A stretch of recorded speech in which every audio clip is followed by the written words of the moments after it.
ANZ New Zealand has posted a record net profit of $2.5 billion. That's up 21% in the year to September. The country's largest bank says much of the profit lift came from favourable hedging gains, stronger markets. Brad Olsen is principal economist at Infometrics this morning. Brad, good morning. A lot of people, up in arms, raging about bank profits this morning. Do they have a point, or does Antonia Watson have a point when she says, actually, when you compare apples with apples between our Aussie and New Zealand businesses, our interest margins aren't actually that bad? Look, I think there's a little bit on both sides here. I mean, let's be clear, when you're talking about a $2.5 billion apple, it's an apple I'd like to have no matter what. Like, this is still an enormous amount of money. Yes, there is some reason behind it. You've seen ANZ highlight the likes of the, as you said, the hedging, the fact that they haven't had to write down as much debt because things have been getting repaid, and the fact that there's that net interest margin expansion. Sometimes that's going to be because interest rate cuts might not have been passed fully on to households.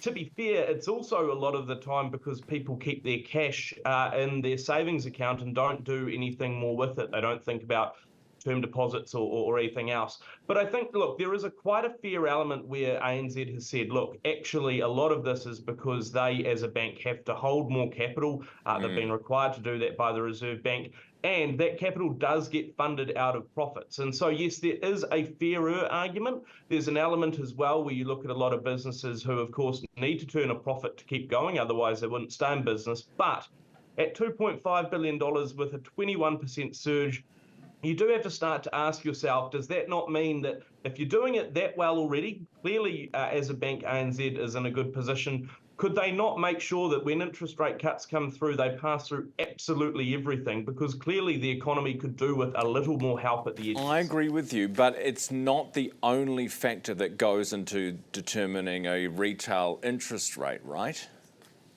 It's not, but I mean, this is the banks. They get to decide on what retail interest rates are. Yes, they'll look at all sorts of financial instruments. They'll look at, their hedging position. They'll look at, the long-term swap rates. They'll look at the OCR, all of that. But I think it's a little bit sort of tough when you see the drops to retail interest rates charged to mortgages that drop by less than what, your savings rate, your term deposits or similar are.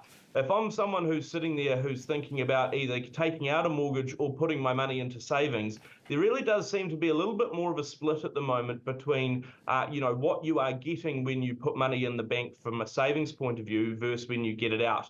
And again, when you're sort of talking about how highly publicized this stuff is, you see an official cash rate cut of 25 basis points, 50 basis points. I think there is a reasonable argument to go, well, hang on, explain yourself, bank. Why didn't you pass it fully on?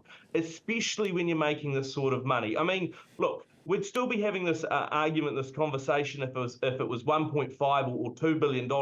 But the continued increases to record levels when the economy clearly isn't growing as much does make you just question, look, are they doing absolutely everything they can to push things through? It's encouraging to hear that more households are ahead on their mortgages and similar. But for those that aren't, is there really nothing else that could be done? It seems like there could be.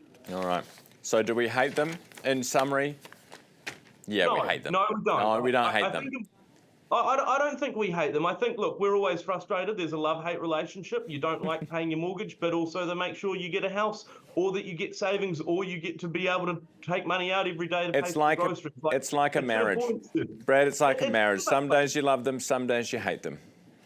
Very much so. All right. Like a mortgage. Appreciate that, Brad Olsen, principal economist at Infometrics.